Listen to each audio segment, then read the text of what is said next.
All right, we're back on air.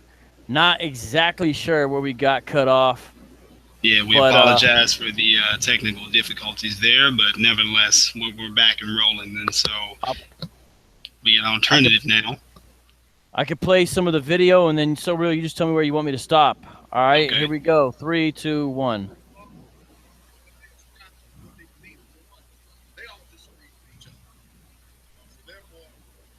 Just the conflict alone lets you know that there's nothing you can really truly sink your teeth into that you can say they are authoritarian figures, and not because they really truly are not.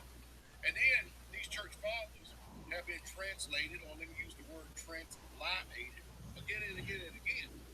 So what we have today is we have this pseudo European perspective that's coming from basically the 1600s that are telling us what allegedly these church fathers says, like Polycarp and all the rest of them. And the truth is, they didn't say it. What you have is pensmanship. You remember what Jeremy? Okay. Got to Yeah, stop it was. there real quick. Yeah, go ahead. Go ahead. One thing I was a little confused on. He said the church fathers from the 1600s. Now, I think what he might mean there is maybe he's saying that's when he thinks that a lot of the early church father writings were translated. First of all, that's not really Yeah. correct. So, first of all, most of the translations you'll see when you get into early church writings, the translations are not from the 1600s. Maybe he was trying to say the paradigm by which we view these things is from the 1600s, meaning a product of the Reformation. I'm not sure if that's what he's trying to say. I'm actually confused as to what he was really trying to say. I think maybe he was getting the reformers mixed up with the church fathers. Then again, I could be wrong. Yeah. So, So it's a little confusing. Look, hey, we're not, again, nobody's a machine. We understand that. Nobody's Data or Spock from Star Trek walking around all precise all the time. Okay, we understand that. He's in his vehicle making a video, so I think we can cut some slack. But it's a little unclear what he's saying. But whatever it is, it's inaccurate. Yeah. Whatever he's saying there is not correct. And then he says, but they didn't really say it. Well, this makes the whole shebang confusing because, first of all, he's saying they don't agree with each other. But how's he going to say that they don't agree with each other if he's saying they didn't really say these things in the first place? And it's just really confusing. What's he mean they didn't really say it? It's really confusing to me. But one thing I wanted to make clear for the audience is this is one of my main bulks of information that I've been wanting to show here, since he's going to talk about the church fathers in such a confusing way. Let me show you a snippet of something here. Okay, so everyone can see this. Okay, good. What I'm about to show you is the church fathers, at least in context of what we're talking about, okay? The question is, what did the apostles think of the church fathers? If they didn't hold the same opinion that the Israelites hold, then that's a problem. How accurate were the church fathers? I'm going to go in and read something. I'm going to see what you guys think. Matter of fact, I'm not even going to start from here. First place I'm going to start from is, I'm going to start from somewhere else. I'm going to start from, where's it at? Here it is. Okay. Hey, so what's the link right now? Is there a new link where people can watch live, or is it the same link from before to just watch live? There's a new link to watch live. Can you throw it in the comments, like the side chat, so I can share it? Sure. Yeah. Let me go ahead and do that right now. All right, so we'll go ahead and do that right now. I don't know why, but my eSword screen is not showing up. If you got a passage you want me to read, let me know. Yeah, I'll just probably just have to read it in your hearing. But for now, let me go ahead and get that link.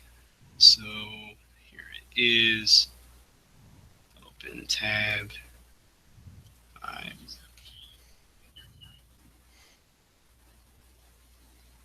This is one of the dangers of doing it live, I guess. Now here's a link, Vocab, if you want to go ahead and take that link and share it on Facebook, wherever you can. So the first thing that I want to do is, What did the apostles think about the church fathers? Did they hold the same opinion as Pastor Dowell? So far, I don't see it. I want to go ahead and read something here. This comes from Philippians chapter 4, verse 3. It says, "Yes, I ask you also, true companion, help these women who you have labored side by side with me in the gospel together with Clement and the rest of my fellow workers, whose names are in the book of life." There's a church father, Clement. Who named him? Paul. When did he name him?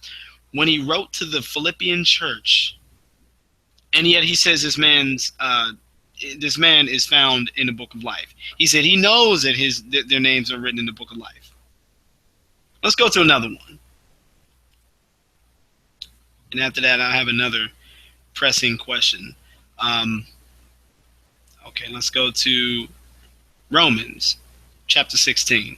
Now, amongst all these other people, I'm going to go ahead and zero in on some interesting people here. It says in verse 14, he's given all these greetings, and amongst all these greetings, he says, "Greet Asyncritus, Phlegon, Hermes, Patrobus, Hermes, and the brothers who are with them." Now, who did he just name that we know? Hermes. What book do we have from that church father? The Shepherd of Hermes.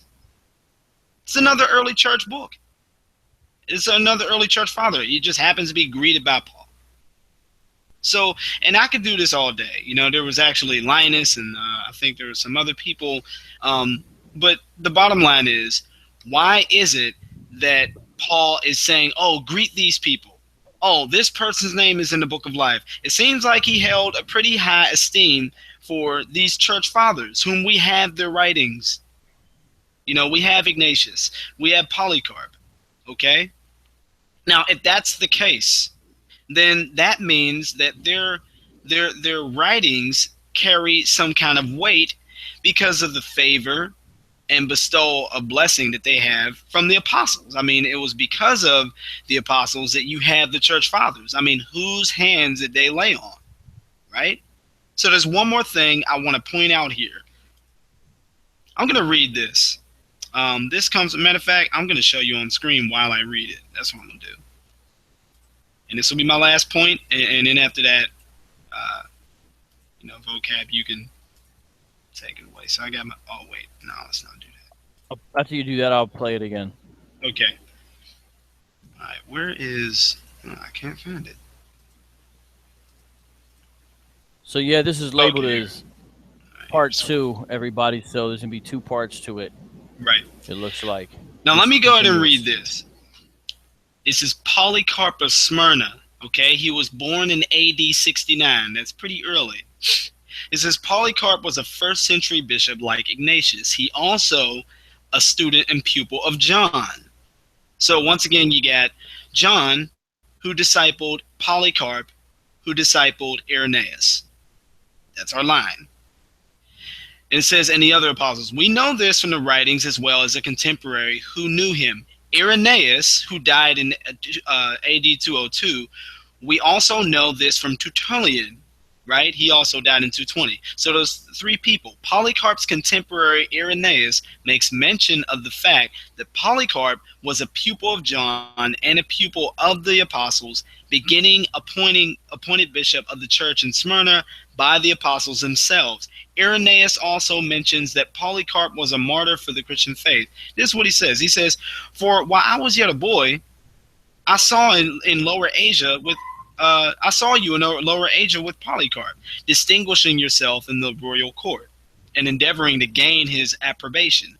For I have a more vivid recollection of what occurred at the time of that recent events, inasmuch as experience of childhood, keeping pace with the growth of the soul, become incorporated with it, so that I can even describe the place where the blessed Polycarp used to sit and discourse, his going out to and his coming in, his general mode of life and personal appearance, together with the discourses he had delivered to the people, also how he would speak of his familiar intercourse with John and with the rest of those who had been with the Lord or who had seen the Lord, and how he would call their words to remembrance whatsoever things he had heard from them respecting the Lord, both with regard to his miracles and to his teaching, Polycarp having thus received information from the eyewitnesses of the word of life, who would recount them all in harmony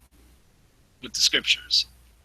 Now, I really need to go like line on line and down, but basically what I'm going to show you is, or what I'm trying to show you, is that Irenaeus is basically saying, when I was a boy, I remember watching Polycarp and John talk.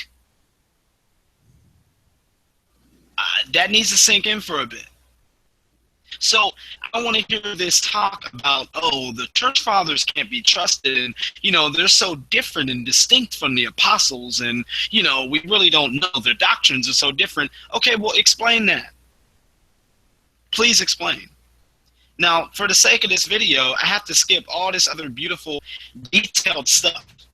But if you want the link, it's answeringislam.org. You can go to authors/Thompson/Paul Historical, and you can read all this stuff. And he even gets into the Ebionites, but maybe I'll get into that later. For now, that's all I really wanted to say.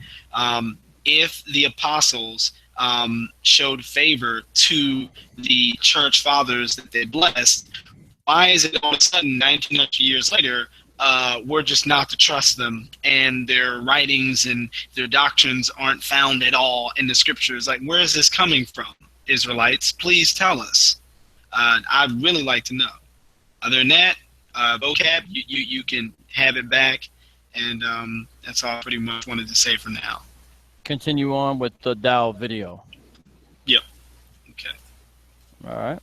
Talking about penmanship of the scribes and how they have written a lot of things in vain. That's what we got going on today. And when these people approach you, they're not going to approach you from the historical perspective that Yahweh has a people called Israel. They come from the 12 tribes of Jacob, because in their theology and in their dogma, they automatically practice this replacement theology. They automatically just assume that when you say church, that they're included, not knowing. All right. All right. A few things. Oh, one more thing. He said, Since it is like really, really low, and I do mean it's really low, you might want to kind of like actually repeat low? what he said. All right. Yeah. Next time I play a clip, I know I have a way to make it louder. But what he said there was, part of it anyway, was that they practice replacement theology. Now, nobody that believes in what is sometimes called covenant theology calls it replacement theology. Those who don't agree with it call it replacement theology, which is the idea that the church has replaced Israel, is the way it would be described by people who use that phrase. There's Christians who are dispensationalists. I am not a dispensationalist. If I was going to be a dispensationalist, I think it'd be best to be a progressive dispensationalist, but I'm not a dispensationalist. Right. Nonetheless, those folks, they're against what you guys mistakenly call replacement theology. If you want to be more accurate, like I said, it's called covenant theology. But they're not with that. I was at the Evangelical Theological Society November of 2015. There's a big discussion there with a number of men from Southern Baptist Theological Seminary and some men from Dallas Theological Seminary, and they were disagreeing about some of these concepts. And Gentry and Wellham, whom I've mentioned before, are what are called progressive covenantalists.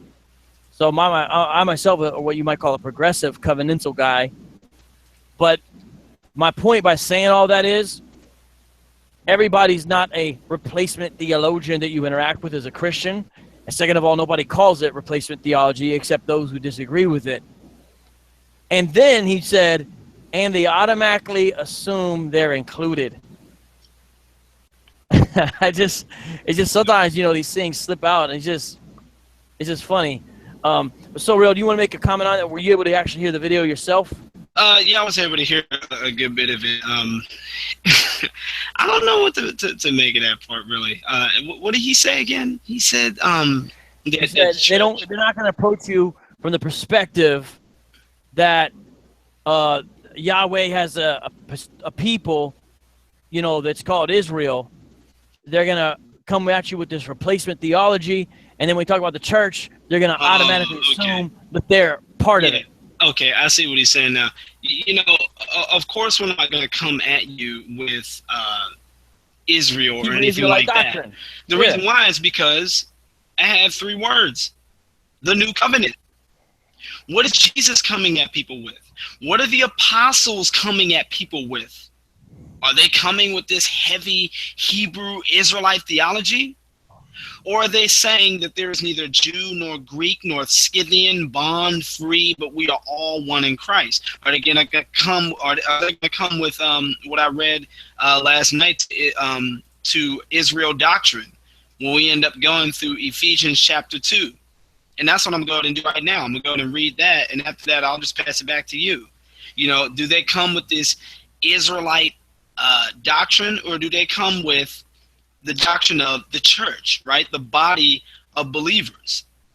It says here, verse 14, "For he himself is our peace, who hath made us both one, and has broken down in his flesh the dividing wall of hostility, by abolishing the law of commandments expressed in ordinances, that he might create in himself one new man in place of the two."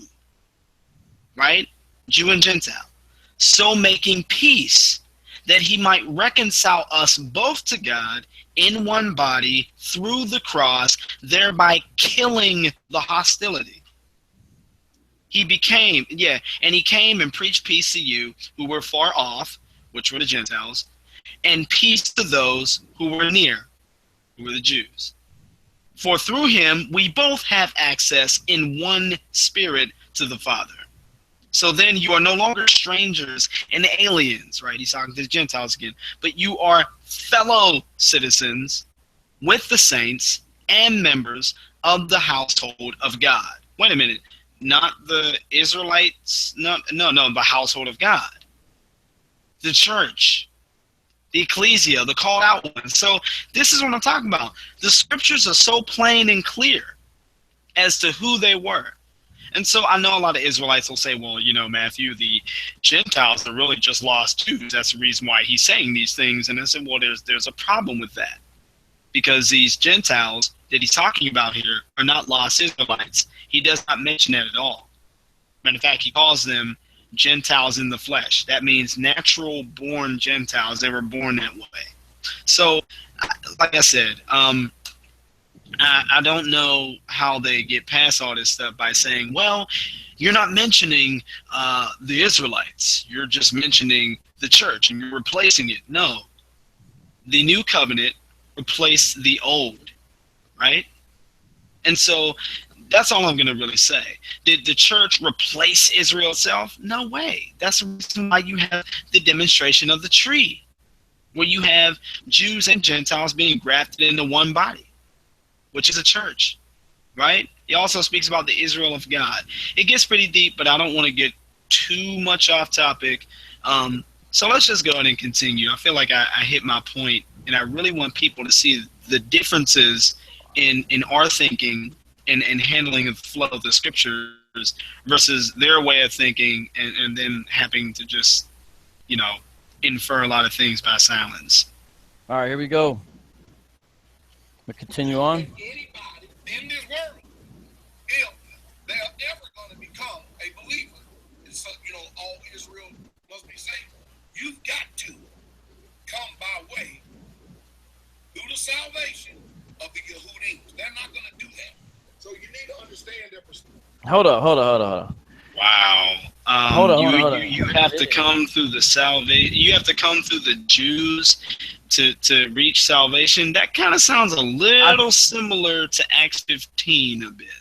I thought there was only one mediator between God and man. Anybody know his name? No. Vocab, you're wrong. Vocab, you're totally wrong. There is not one mediator, bro. No. There's a whole host.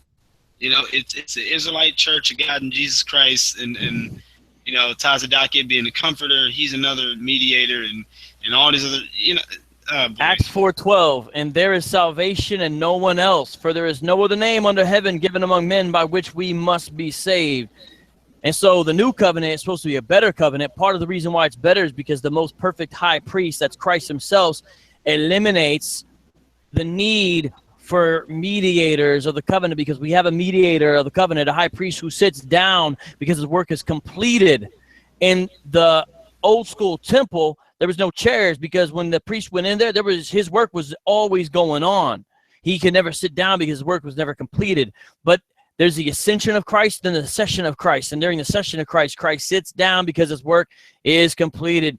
But yet, these men want to add yet another hurdle, another roadblock. They want to put another thing in the way. They want to go. And we're saying Christ removed the barrier. That's the whole point. He tore down the wall. These cats want to build up a wall again.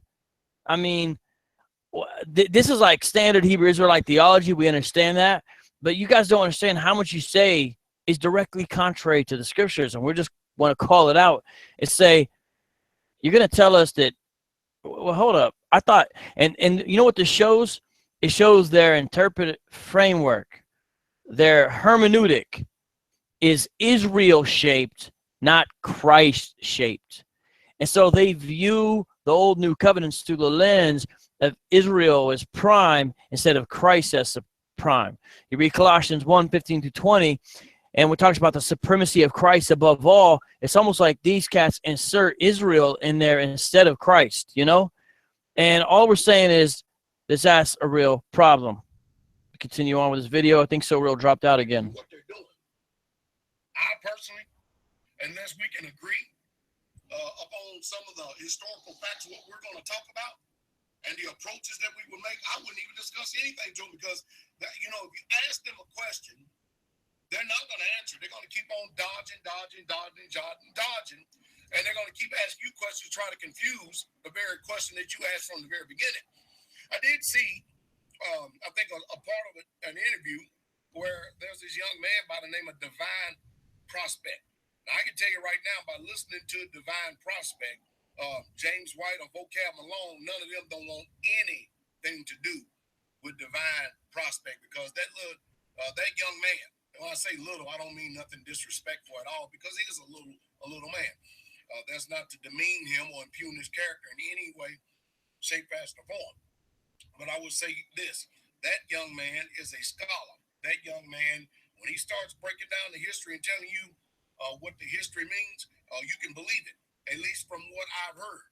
I don't have anything to say. Truthfully be told, I really, truly don't have anything to say against anybody in the Hebrew Israelite community. I know that there are different perspectives, different persuasions. People believe different things. And that's the reason why I think that things ought to be vigorously discussed. We can be objectively disagreeable in a lot of things, and I'm sure. All right. So I agree that things should be vigorously discussed and debated and all that.